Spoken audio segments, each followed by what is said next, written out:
నమస్కారం NSTV news కి స్వాగతం. నా పేరు సంధ్య. ఇక వార్తల్లోని ముఖ్యాంశాల్ని ఇప్పుడు చూద్దాం. కరీంనగర్లోని డిఎంహెచ్ఓ కార్యాలయం వద్ద ఎంఐఎం నాయకులు అనమల సురేష్ ఎన్ఎస్టీవీతో మాట్లాడుతూ కరీంనగర్ జిల్లా కేంద్రంలోని కోర్టు భవనానికి ఎదురుగా ఉన్న Lakshmi Narasimha hospital shifting permission లేకుండానే వేరే భవనానికి షిఫ్ట్ చేయడం జరిగింది.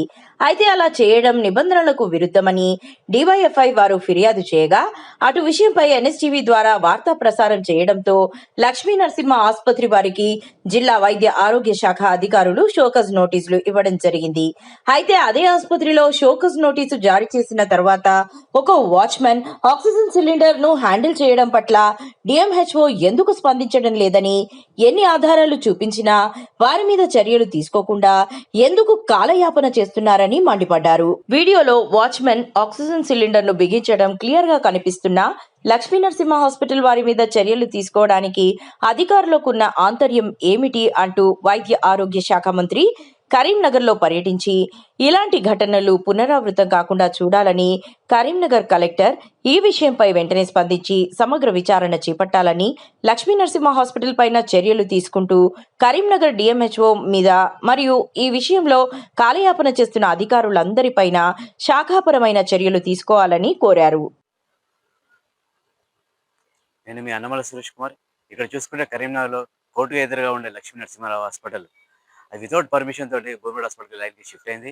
దానికి షిఫ్టింగ్ పర్మిషన్ కూడా లేదని ఎన్నో కథనాలు పేపర్ ద్వారా వచ్చాయి, మీడియా ద్వారా తెచ్చాయి. ఆయన డిఎంహెచ్ఓ గారు వాళ్ళకి షోకాజ్ నోటీస్ పంపించారు ఈ లక్ష్మీ నరసింహ హాస్పిటల్ గారికి. కానీ ఇక్కడ చూసుకుంటే ఎన్ని జరిగినా కూడా మన డిఎంహెచ్ ఆఫీసర్ వాళ్ళతో ఇంతవరకు కూడా యాక్షన్ తీసుకోలేదని ప్రజలు ఎంతమంది చెప్తున్నారు. మీడియా ద్వారా ప్రచారమైనా కూడా ఎందుకు డిఎంహెచ్ఓ గారు దాని మీద వాళ్ళ మీద సివియర్ యాక్షన్ తీసుకోలేకపోతున్నారని నేను అన్నమల సురేష్ కుమార్ ప్రజల రక్షణ కోరుతున్నాను. మరి ఇక్కడ చూసుకుంటే మీరు లక్ష్మీ నరసింహ విజిట్ చేసినప్పుడు చూడండి, అక్కడ సరైన టెక్నీషియన్స్ లేరు. ఆక్సిజన్ సిలిండర్ ఒక టెక్నీషియన్ ఆక్సిజన్ సిలిండర్ ఎంత ఎంత ఆక్సిజన్ పర్సెంటేజ్ కావాలో ఒక పేషెంట్కి అతను డిసైడ్ చేసి ఆక్సిజన్ రేషియో అనేది రిలీజ్ చేయాలి. కానీ ఇక్కడ చూసుకుంటే మీరు ఎన్నో వీడియోస్లో చూసాం, నేనున్నా చూశాను. ఒక ఒక వాచ్మెన్, గేట్ కీపర్ వాచ్మెన్ వచ్చేసి సిలిండర్ అనేది ఆక్సిజన్ పేషెంట్స్కి పెట్టి వాళ్ళకి ఆక్సిజన్ రిలీజ్ చేస్తున్నారు. దీని ద్వారా పేషెంట్స్కి ఎంతో ఇబ్బంది జరుగుతుంది. ప్రమాదాలు జరిగే సూచనలు కూడా ఉన్నాయి, కనిపిస్తున్నాయి. మరి ఇక్కడ చూసుకుంటే కరీంనగర్లో ఎన్నో ప్రైవేట్ హాస్పిటల్స్ ఉన్నాయి. ప్రైవేట్ హాస్పిటల్లో ఎక్కడ కూడా సరైన టెక్నీషియన్స్ ఆపరేటర్స్ లేరు, ఎక్కడ శ్రద్ధ లేదు. ఇక్కడ చూసుకుంటే కరీంనగర్లో ఉన్న స్థానిక ఎమ్మెల్యే గారు, ఎంపీ గారు కూడా ఇక్కడ ప్రైవేట్ హాస్పిటల్ మీద ఎందుకు శ్రద్ధ పెడతారని చెప్తున్నారు. మరి ఇక్కడ చూసుకుంటే కరీంనగర్లో ఎంతో పెద్ద దవాఖాన ఉంది, గవర్నమెంట్ సివిల్ హాస్పిటల్ ఉంది. ఉమ్మడి జిల్లాలో ఉన్నప్పుడు ఎంతోమంది పేషెంట్స్ చుట్టుపక్కల ప్రాంతాల్లో ఉన్న అందరూ కరీంనగర్ జిల్లాకు ఉమ్మడి జిల్లాలో ఉన్న గవర్నమెంట్ సివిల్ హాస్పిటల్కి వచ్చేవాళ్ళు.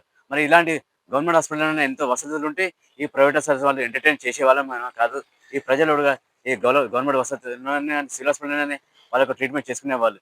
అండ్ గవర్నమెంట్ హాస్పిటల్లో సరైన డాక్టర్స్ అందుబాటులో ఉండట్లేరు, ఆక్సిజన్ సిలిండర్స్ అందుబాటులో ఉంటారు. ఇవన్నీ ఫెయిల్యూర్స్ ఉండబట్టే ఈ పేషెంట్స్ అందరూ ఈ ప్రైవేట్ హాస్పిటల్కి వెళ్ళాల్సి వస్తుంది. ఈ ప్రైవేట్లో చూసుకుంటే ఈ ప్రైవేట్ హాస్పిటల్లో ఇక్కడ సరైన టెక్నీషియన్ లేక గేట్ కీపర్స్తో తీసుకున్నారు. మరి ఇక్కడ head of the civil hospital కూడా ఎవరైతే డిస్ట్రిక్ట్ మెడికల్ హెల్త్ ఆఫీసర్ ఎవరైతే హెడ్ ఆఫీసర్ ఉన్నారో ఆ ఆఫీసర్ కూడా ఎక్కడెక్కడ ప్రైవేట్ హాస్పిటల్ మీద సివియర్ యాక్షన్ తీసుకోవాలి. ఇప్పుడు వానాకాలం సీజన్, వాతావరణం చేంజ్ అవుతుంది.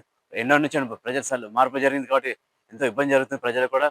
ఈ మార్పు జరిగినప్పుడు కూడా ఎన్నో వైరల్ ఫీవర్స్ ఇప్పుడు స్టార్ట్ అయ్యే సూచనలు ఉన్నాయి. మరి ప్రైవేట్ హాస్పిటల్స్ పబ్లిక్ అంతా వెళ్తారు. ఇదే ఈ సివిల్ హాస్పిటల్ మనం అభివృద్ధి చేసుకుంటే ప్రజలు ఎవరెవరైనా ప్రైవేట్ హాస్పిటల్ వెళ్ళకుండా సివిల్ హాస్పిటల్కి వాళ్ళకి న్యాయమైన వైద్యం అందుతానని నేను ప్రజల పక్షాన అన్నమల సురేష్ కుమార్ కోరుతున్నాను. మరి ఇక్కడ చూసుకుంటే తెలంగాణకు ఉన్న హెల్త్ మినిస్టర్ ఇంతవరకు కూడా గవర్నమెంట్ ఫామ్ అయ్యి 2.5 సంవత్సరాలు ఇంతవరకు కూడా కరీంనగర్ కూడా విజిట్ చేయలేదు హెల్త్ మినిస్టర్. మరి హెల్త్ మినిస్టర్ కూడా ఒకసారి శ్రద్ధ పెట్టి కరీంనగర్ రావాలి. కరీంనగర్ వచ్చి కరీంనగర్లో ఏందో జరుగుతుంది, ప్రైవేట్ హాస్పిటల్ ఎంతెంతో దోపిడీ చేస్తున్నారు, ఈ దోపిడీ ప్రైవేట్ హాస్పిటల్ మీద శ్రద్ధ పెట్టాలి. ఇవి కాకుండా గవర్నమెంట్ ఉన్న సివిల్ హాస్పిటల్ డెవలప్ చేస్తేనే ఈ ప్రైవేట్ హాస్పిటల్ అందరూ మూసిపడిపోతానని నేను మీకు కోరుతున్నాను. ప్రజల తరఫున మీడియా ద్వారా ఎన్నో కథాంశాలు ప్రచారం జరుగుతుంది. ప్రైవేట్ హాస్పిటల్ ఏమేమి జరుగుతుంది అవన్నీ స్పష్టంగా అర్థమవుతుంది. ప్రజల తరఫున మీడియా తరఫున వస్తుంది. అయినా కానీ డిఎంహెచ్ఓ గారు యాక్షన్ తీసుకుంటే ప్రైవేట్ హాస్పిటల్ మీద మరి తీసుకున్నప్పుడు డిఎంహెచ్ఓ గారు మీద ఎవరైనా hire officer, collector, district body head officer, administrative officer collector గారు, మరి కలెక్టర్ గారు కూడా డిఎంహెచ్ఓ మీద యాక్షన్ తీసుకోవాలని నేను ప్రజాపక్షంగా కోరుతున్నాను.